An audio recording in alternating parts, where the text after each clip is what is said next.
an hour. And that is not hyperbolic. That is not exaggerating. That is mathematics. You can do it. You can figure it out.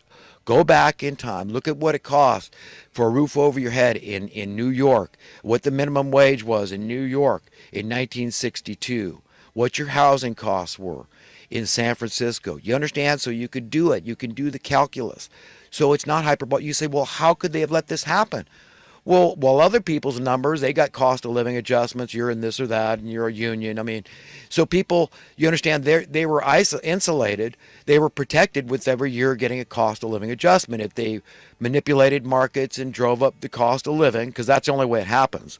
Unless there's a temporary supply shortage, your cost of living is supposed to is supposed to be in decline, because that's progress according to the law of capitalist supply and demand and free market.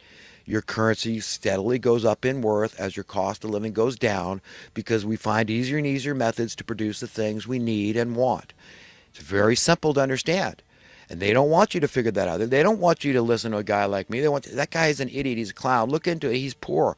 You don't. He can't. He doesn't have anything to offer you. He's a loser.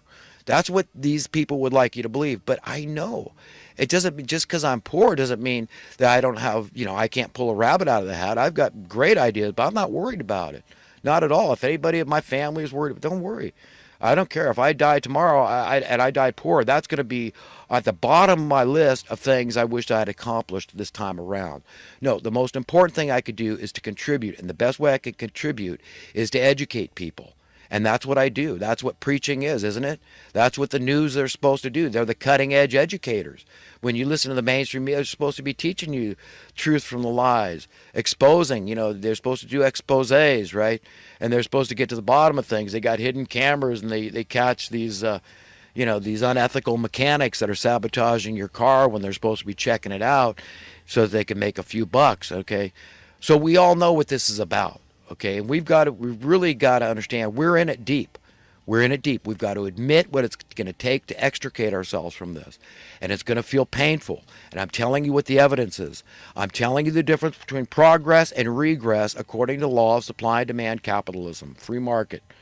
Okay, what's supposed to happen? And I know that. And I'm not going to go in how I'm credentialed to know that, but you can read the books yourself. If you're interested in a subject, you're going to learn a hell of a lot more about it than if you went to school and got a master's degree, okay, in that subject, because it's going to be a lot easier to pass those grades with just rote memory than it is to really be interested, keenly interested in a subject and wanting to get to the bottom of it, wanting to encapsulate it and get to the nuts and bolts and keep it simple. Keep it simple. In these 12-step programs, they've got this saying they have, KISS, keep it simple, stupid. Okay, that's what their advice is. Keep it simple. So you don't have to be an intellectual, smart person, genius, or anything else to understand the things I teach people. It's very, very simple. You can learn it from Adam Smith, probably the world's greatest economist that ever lived. Here's a guy that devoted his life to trying to understand this stuff and to convey these understandings to people, to really teach people. And he came away with it. Look, if you walk away from this understanding, look, every nation has a greatest asset. You say, what is that? Is that the oil of Saudi Arabia, or is that the gold of Peru? I mean, I don't even know. We're gold. The gold, we got plenty of gold in California. We know probably the vast majority is still underground. And, it's just, to God, it's all just madness. And then the diamonds in Africa and all over the world. I mean, there's different precious metals and minerals and crap. And, people think right away that because we've been trained to believe that assets, okay, are defined in this way. But Adam Smith, now we're going back a couple of hundred years, Adam Smith, when he lived.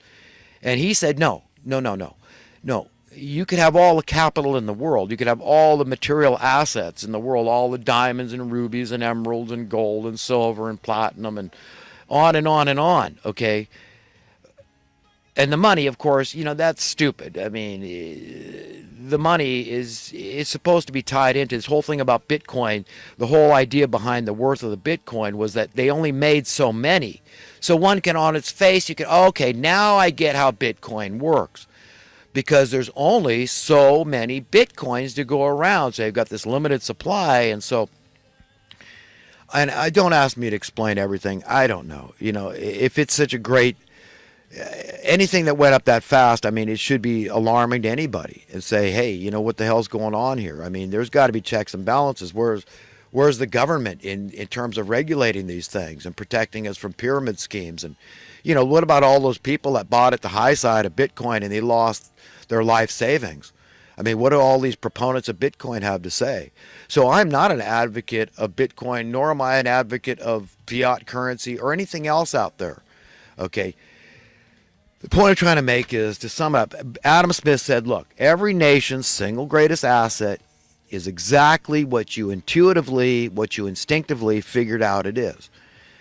That what gets every job done, what builds those mansions and castles and palaces, what builds all those great and wonderful things we love in our infrastructure and the industrial age and the factories and the stuff coming out of the factories. What does that is one thing: labor. Often it's common labor. Often it is uneducated labor. Now, am I poo-pooing education? Am I poo-pooing those that say, hey, you know what, I'm in this very elite field and, you know, I'm a neurosurgeon or something and my job is, you know, super important. Not many people could do what I do. No, it's fine. You do whatever you want to do. That's the whole point. Conscience, value your conscience, because this is our umbilical cord to God. So I am a great proponent of valuing conscience. So whatever you choose to do with your life, and we could choose to do many different things in life. Like I pointed out last week, I started talking about all the jobs I've done. I mean, yeah, I've worked in factories. Well, the first job I had, I was working with my parents in a health food store at a very young age. They owned a health food business. I guess I was 10, 11, 12 years old, in that range. And I've done a lot of stuff. I helped my dad build sailboats when I was very young, even before the health food store. When I was a teenager, I was helping him build a boat, and so I know how to build a boat. You know, I learned it firsthand, hands-on. I worked on a farm, a dairy farm. I have worked in an industrial laundromat. I have washed dishes. I have been a cook. I worked at Lipton factory in Santa Cruz, California, back in the probably the 70s, early 80s.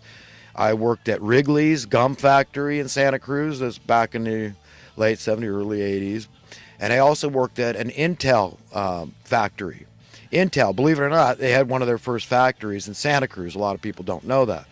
It was located on Delaware Street, and I think we're probably going back to about 1980, in that range, 81, you know. But when I worked there, and my job was just making straight these the legs on these little microprocessor things. And a lot of, you know, kind of a high security place. Of course, they don't want any spies in there ripping off their technology, and it would have been pretty easy. They probably had cameras on everybody too to see if they'd slip anything in their pocket. But anyhow, I've done a lot of stuff. I've been into landscape for a long time. I really found out I enjoyed being outdoors. One thing I don't like, the constraints of being indoors. So it'd be really hard for me. Any job where I got to be inside for 8 hours a day would drive me completely bananas, okay? But anyhow, the point is, do what you want in life. And if you don't like what you're doing, you could do something else. You could do a combination of things, whatever. But the point is, don't ever think that you're so important that society is going to fall apart without you. I mean, none of us should be that arrogant. We should know, look, things keep getting worse, and I want things to improve. And I can't just say, well, I've just got to focus on them improving for me. That's buying into the mindset they want you to buy into. It's social Darwinian economics. That's what they want you to think. That, you know what, you got to forget that guy. Join the rat race, okay? And it's dog eat dog. It's about devouring one another. And that's it. It's going to get more and more hyper competitive, and it's survival of the strongest. That's it. That's the mindset they want you to buy into. And I'm telling you, no. If you don't care about the least of men, I guarantee you're going to hell. Yeah, that's right. Jesus spelled it out. It's that simple. That is Jesus. God is watching you. He knows what's in your heart, what's in your mind, and in your spirit. So he doesn't have to wait till the words come out your mouth or your behavior to know you. He knows us inside and out, up one side, down the other. Before any words come out of our mouths, he knows your heart. What do you want for the least of men? And I want the best for the least of men. That bum, that lazy bum on drugs and alcohol rolling around in his puke in the gutter. I want the same things for him that I want for my children. You understand? That's what you should want too. That is Jesus. The same things you want for Jesus, you have to want for that bum rolling around in the gutter in his puke. That's it. So unless you're thinking that way, you're thinking